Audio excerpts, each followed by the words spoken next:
Nous passons à la question de Madame Josiane Cornelou à Madame la Ministre auprès du ministre d'État, ministre de la Transition écologique et solidaire chargé des Transports. Vous avez la parole, Madame la Ministre. Merci Monsieur le Président, Madame la Ministre.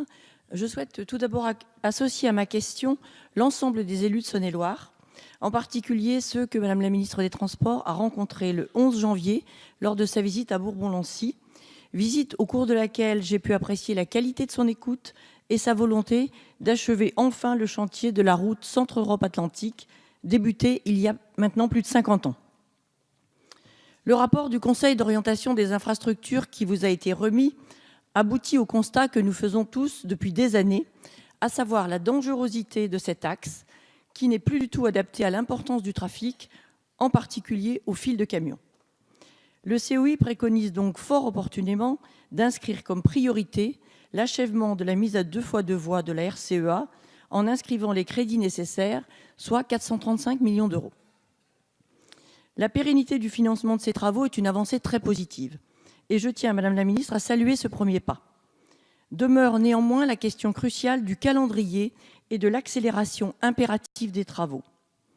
Le lointain horizon d'une fin de chantier fixée à 2030 est inacceptable au regard du nombre de vies enlevées sur l'une des routes les plus accidentogènes de France. Aujourd'hui, où nous nous efforçons tous de lutter contre l'insécurité routière, il est impératif d'abréger les délais de réalisation de ce chantier et de terminer en 2022 comme nos voisins de l'Allier. Les collectivités locales ont consenti d'augmenter leur effort financier. Le département de Saône-et-Loire, par exemple, s'est déjà engagé à doubler les crédits qu'il allouait ici jusqu'à la RCEA. Mais convenez, Madame la Ministre, que sans un effort majeur de l'État, il sera impossible de garantir dans un laps de temps raisonnable la sécurité que sont en droit d'exiger les usagers. Pourriez-vous, par conséquent, Madame la Ministre, faire part à la représentation nationale des décisions que vous arrêterez sur ce dossier dont l'urgence ne souffre plus d'atermoiement? Je vous remercie. Je vous remercie. La parole est à Madame la Secrétaire d'État auprès du ministre d'État, ministre de la Transition écologique et solidaire. Monsieur le Président, Mesdames et Messieurs les députés, Madame la députée, vous avez bien voulu m'interroger ainsi qu'Elisabeth Borne sur les perspectives de poursuite des travaux d'aménagement à 2x2 voies de la RCEA dans la traversée de la Saône-et-Loire.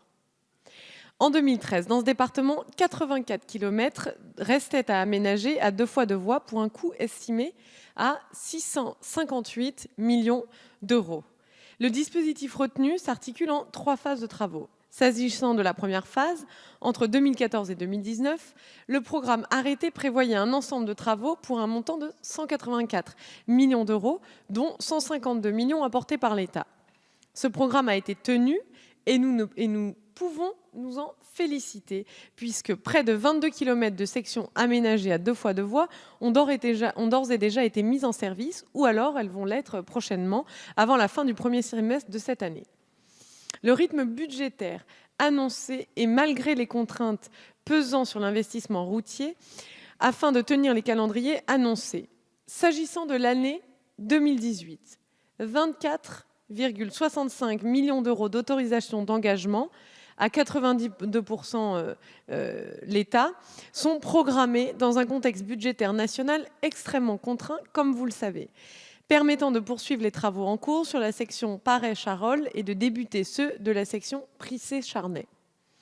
Le projet de loi que le gouvernement présentera au printemps comportera un volet programmation des infrastructures qui s'appuiera sur les travaux menés par le Conseil d'orientation des infrastructures présidé par Philippe Duron.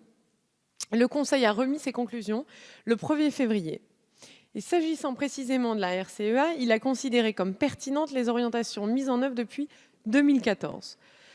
Le COI a également recommandé de poursuivre son aménagement progressif sur crédit public, tout en soulignant, je cite, que le calendrier de réalisation pourrait être raccourci en cas d'accroissement de la participation des collectivités au financement des travaux. Nous aurons donc l'occasion de débattre au sein de cette Assemblée des projets utiles pour répondre aux enjeux de mobilité du quotidien des citoyens et compatibles avec les ressources financières publiques. Compte tenu des enjeux du projet RCEA, notamment en termes de sécurité routière, je suis tout à fait favorable à sa poursuite, voire à son accélération, au nom d'Elisabeth Borne. Je vous remercie. Je vous remercie, Madame la députée.